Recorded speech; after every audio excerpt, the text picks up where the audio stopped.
Assalamualaikum warahmatullahi wabarakatuh. Alhamdulillahirobbilalamin. Wassalatu wassalamu ala asrofil anbiya'i wal mursalin wa ala alihi washabihi wasallam ajmain. Amma ba'du. Pertama-tama sekali, marilah kita sampaikan rasa dan puji syukur kita atas kehadiran Allah SWT yang telah melimpahkan rahmat dan karunia-Nya kepada kita bersama.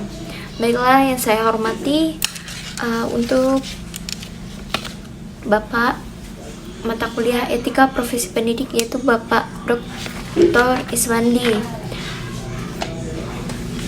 Baiklah, saya tidak akan memperpanjang kata mukadimah. Lanjut saja, saya akan memperkenalkan diri. Baiklah, perkenalkan, nama saya Serlita Widya Kartika. Saya dari jurusan PAI dan angkatan tahun 2020. Baiklah, saya akan mempresentasikan hasil observasi saya yang ada di SMP Negeri 6 Kinali. Dan sebelumnya saya akan menyampaikan poin-poin penting di sini. Yang pertama yaitu pendahuluan, di mana saya akan menjelaskan latar belakang saya mengambil judul observasi tersebut. Yang kedua adalah hasil pembahasan. Yang ketiga yaitu tutup dengan kesimpulan. Poin yang pertama, latar belakang. Tentunya kita tahu apa itu observasi. Observasi itu bahasa Latinnya berarti melihat dan memperhatikan. Istilah observasi ini diarahkan pada kegiatan memperhatikan secara akurat, mencatat fenomena yang muncul, dan mempertimbangkan hubungan antar aspek dalam fenomena tersebut. Observasi ini tentu merupakan satu kegiatan yang sangat penting dalam memenuhi bagaimana cara mengajar yang baik, dan dalam hal ini saya selaku mahasiswa prodi PAI melakukan observasi di SMP Negeri 6 Kinali. Untuk memenuhi tugas dan bentuk laporan observasi ini disusun guna untuk memenuhi mata kuliah etika profesi pendidik yang dibimbing dan dosen pengampunya yaitu Bapak Dr. Iswandi. Baiklah, observasi yang saya lakukan dengan mengamati pelaksanaan tugas guru sebagai pendidik dalam hal mengembangkan potensi atau kemampuan dasar peserta didik di SMP Negeri 6 Kinali. Salah satunya itu mengamati kegiatan pembelajaran. Yang kedua, mengamati lokasi dan keadaan di sekitar sekolah. Adapun beberapa pertanyaan yang saya lakukan untuk salah satu guru yang saya lakukan observasi. Yang pertama yaitu pertanyaannya, bagaimana metode pembelajaran yang Bapak Ibu lakukan atau gunakan. Yang kedua, apa saja duka Bapak Ibu selama menjadi guru. Yang ketiga, sebaiknya bagaimana menjadi guru yang baik. Yang keempat, bagaimana cara Bapak atau Ibu menjadi guru yang disukai oleh peserta didik. Yang kelima, bagaimana cara Bapak Ibu memotivasi peserta didik yang notabene bermasalah seperti nakal, malas, dan sebagainya. Baiklah, hasil temuan yang saya dapatkan di lapangan yang pertama yaitu kegiatan pembelajaran. Dalam kegiatan pembelajaran di SMP Negeri 6 Kinali, metode pembelajaran yang digunakan adalah problem solving. Guru hanya menggunakan metode tersebut dikarenakan materi pelajarannya sudah mendekati ulangan harian atau kuis, sehingga materi itu tidak lagi berupa materi inti, melainkan materi pembahasan soal latihan.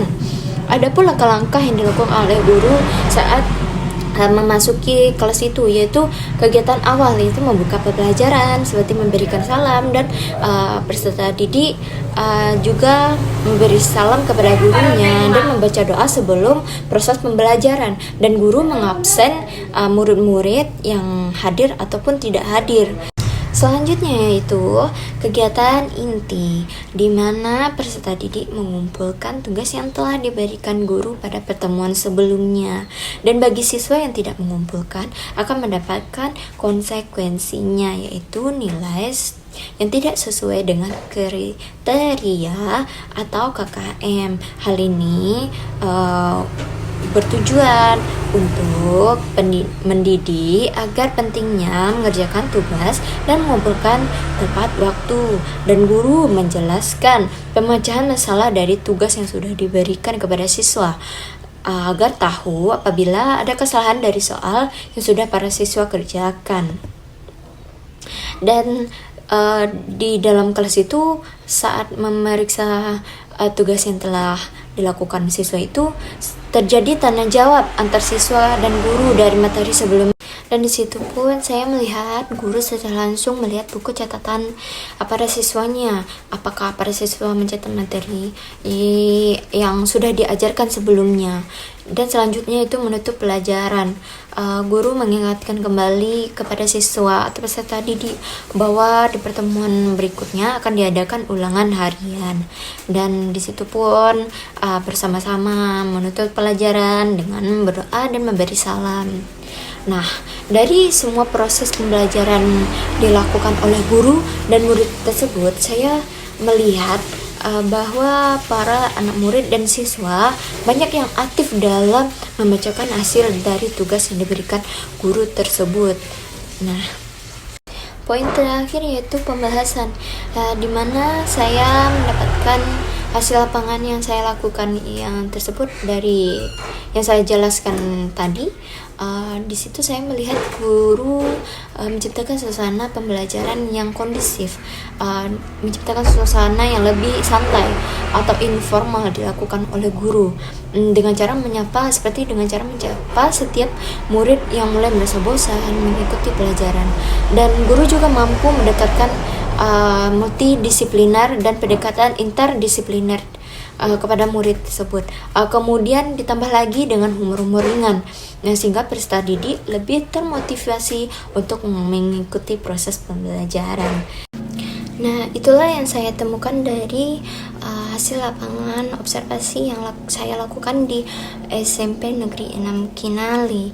Dan saya menarik kesimpulan bahwa berdasarkan pembahasan dan uraian telah saya lakukan tersebut, maka dikemukakan kesimpulan bahwa proses pembelajaran di SMP Negeri 6 Kinali berjalan dengan efektif dan kondusif. Hal ini dikarenakan guru selalu mempertimbangkan metode atau model atau strategi yang tepat digunakan untuk suatu materi pelajaran, sehingga peserta didik tidak merasa bosan dalam mengikuti pembelajaran. Metode yang digunakan yaitu seperti metode pemecahan masalah. Proses pembelajaran berjalan dengan efektif. Nah, itulah semua observasi yang telah saya lakukan dan telah saya jelaskan. Nah, demikian observasi yang telah saya lakukan. Saya ucapkan wassalamualaikum warahmatullahi wabarakatuh.